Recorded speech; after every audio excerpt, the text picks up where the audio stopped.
Hey XE, can you review the VFC M727? Well, it's a 733 with an A2 upper and a 14.5-inch barrel, just refer to our prior. Hey XE, are you going to review the AKS-74U? Well, it should just be a shorter equivalent to the excellent 74M, but there's some weird full auto behavior. Hey XE, what about the HK-53? We want to, but we're now waiting on the HK-33 because... Hey XE, how about the FAL OSW? Okay, sure.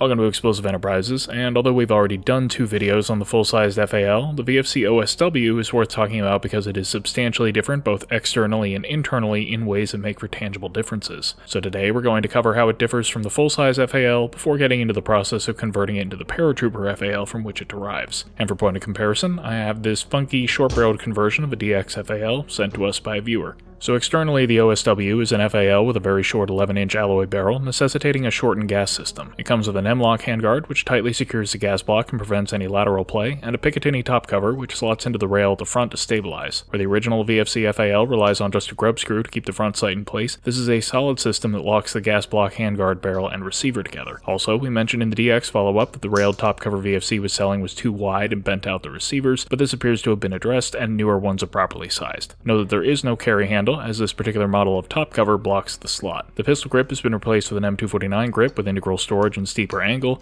making it more comfortable with a squared up stance, and then the lower receiver or trigger housing is the biggest change compared to the full stock FAL. The rear sight is different. Using a simple 2-position flip-up sight with protective wings, it is not susceptible to cracking the way the full-size FAL's sight can. On the left side, it uses the later revised takedown lever, which is shaped differently but operates the same, and the fixed stock has obviously been replaced with this folding stock assembly. This is only a hair shorter than the full stock, but it folds to the right and locks up tightly when extended. We imagine most people will use optics on this gun, but the stock permits a good sight picture with irons as needed. The biggest change arising from the stock, however, is internal to the gun, so let's look at what's been changed under the hood. If I pop the receivers open, you can see how the recoil assembly has been relocated from the stock to a spring assembly on the bolt carrier itself and kept aligned at the rear by the short stroke buffer. Additionally, the recoil system has both a weaker mainspring and a very strong spring which looks like a spring buffer but might actually just be for debounce because the carrier will strike the plastic short stroke buffer long before the mainspring fully compresses, which is for the best because just a few shots without the buffer started mangling the spring. While you can get away with shortening the buffer to 20mm or so, giving an extra half inch of travel, we recommend just leaving it alone. The interesting thing here is that while the recoil spring is stronger at full compression than on the full size, there's very little preload on the spring. To put some hard numbers to it, with the default FAL, it takes 3 pounds of force to reach the first inch of travel and 5 pounds to reach the short stroke buffer. On the OSW, it's about 2 pounds for that first inch and then 7 pounds for the rest. So it takes about the same amount of energy to travel far enough to complete a cycle, but the OSW's recoil spring stores more energy from the over travel to throw back into the forward stroke. All this to say, the OSW is just as efficient and still runs at low pressure, but it has a more authoritative bolt drop and the recoil doesn't feel weak with the short stroke buffer the way the full size does.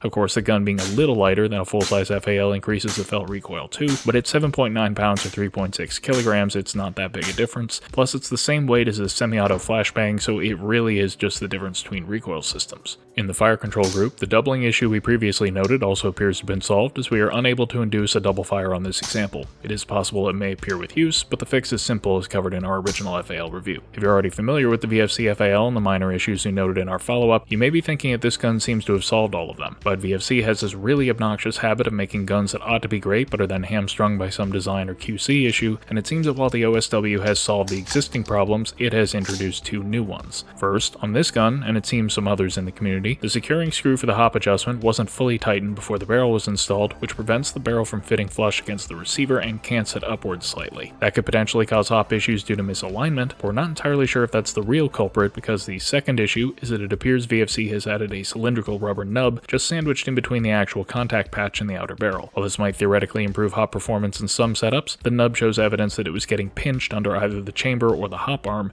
which could also account for reports of bizarre hop behavior out of the box. Fortunately, both issues can be fixed at the same time by just disassembling, though note that it may require heat to loosen the barrel securing screw and then get the barrel off. With the extra nub removed and the barrel properly aligned, the hop achieves the same good performance as the VFC FNC or AK, and we don't suggest messing with it.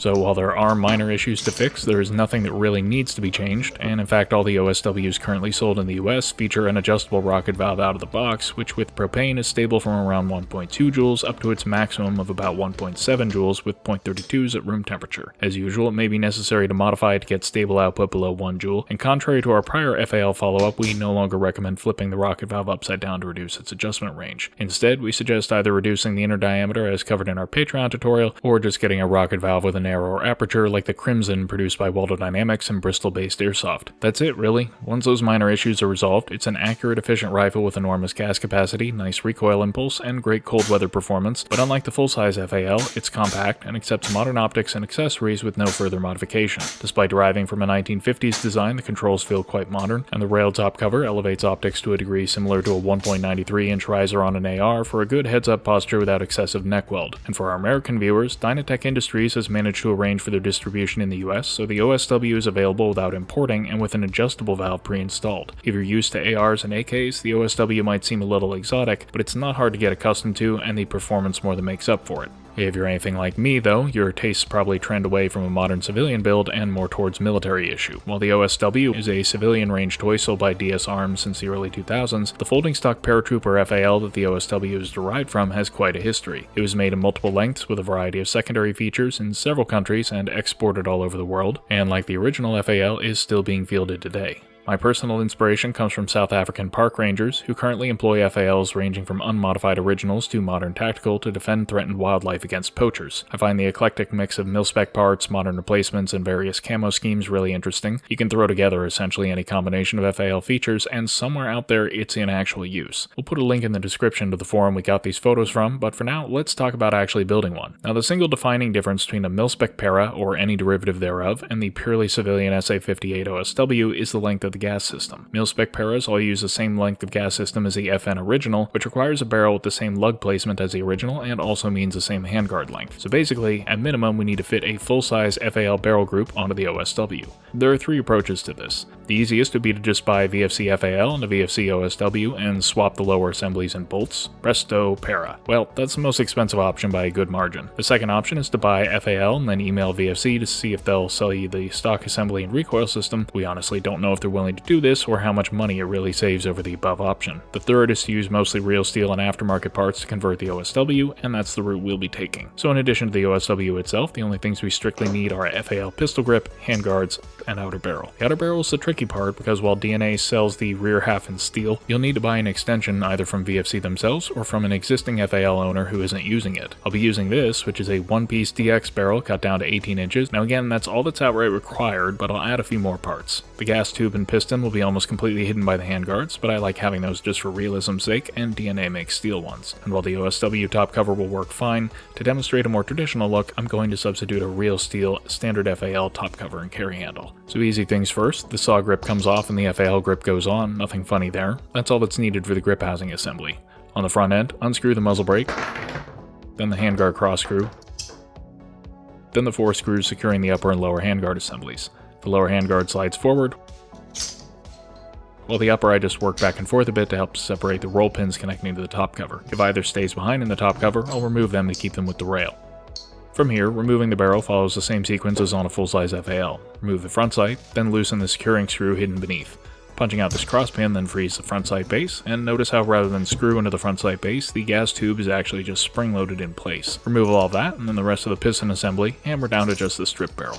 It also has a securing screw hidden by the charging handle, and this was thread locked so it took a bit of heat to free it. Then the barrel screws right out. Now it isn't strictly necessary to swap the inner barrel, and having an inner barrel a few inches shorter than the outer is normally not a problem, but if I were to use a full 21-inch FAL barrel, that would be over twice as long as this inner, and that would risk BBs occasionally striking the barrel or muzzle device. I'd also like to increase my power limit a bit to take advantage of DMR rules, so I'll install a longer inner barrel. Screw the new barrel on, tighten the securing screw, and don't forget the handguard retainer.